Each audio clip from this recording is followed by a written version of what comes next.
আপনারা আমরা যেই মৃত্যু থেকে পলায়ন করছি এই মৃত্যু আমাদেরকে ধরবে। আইনামা তাকুনু ইউদরিকুমুল মাউতু ওয়ালাউ কুনতুম ফি বুরুজিম মুশাইয়াদা। তোমরা যদি কঠিন প্রকোষ্ঠের মধ্যে, দুর্গের মধ্যে অবস্থান করো, তাইলেও মৃত্যু সেখানে গিয়ে তোমাদেরকে ধরবে। বাংলাদেশের তিনবারের সাবেক প্রধানমন্ত্রী বেগম খালেদা জিয়ার স্মরণে আলোচনা, স্মৃতিচারণ ও দোয়া আয়োজন করা হয়েছে। যুক্তরাষ্ট্র বিএনপির সাবেক নেতৃবৃন্দ সভার আয়োজন করে। এই সময় বেগম খালেদা জিয়ার আপোষহীন রাজনীতি ও কর্মময় জীবনের বিভিন্ন দিক তুলে ধরেন বিএনপির নেতৃবৃন্দ।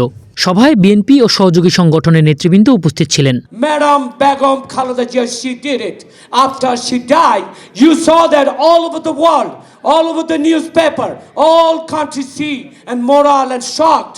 They see the life, how much important is the crisis moment, Madam Khaleda Jia. অনুষ্ঠানের শুরুতে বেগম খালেদা জিয়া, আরাফাত রহমান কোকো সহ দেশের শহীদদের জন্য মিলাদ ও দোয়া করা হয়।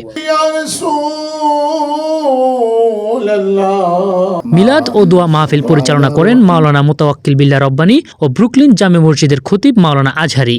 আল্লাহ আমাদের গুনাহ খাতা তুমি মাফ করে দাও। এই সময় নিউ ইয়র্ক সিটি বিএনপির সাবেক সভাপতি, KR টেলিভিশনের প্রেসিডেন্ট ও CEO engineer Abdul Khalek, community activist, রাজনীতিবিদ অ্যাডভোকেট রেজওয়ানা রাজ্জাক সহ অন্যরা উপস্থিত ছিলেন।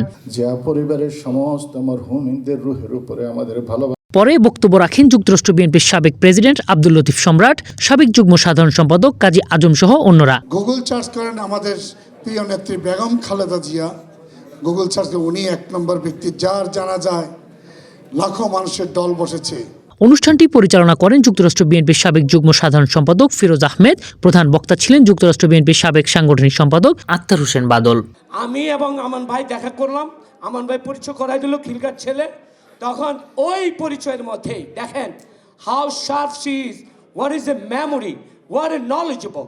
তখন আমি দেখা করে ঢুকের সাথে বললাম, ম্যাডাম আসসালামু আলাইকুম, আপনার মনে আছে আপনার সাথে আমার দেখা করেছিলাম লাস্টে? বললো হ্যাঁ, তুমি কখন আসছো, কবে আসছো, কী করতেছো? তখন আমি বললাম যে ম্যাডাম আমি এখানে লেখাপড়া করতেছি উইসকনসিনে।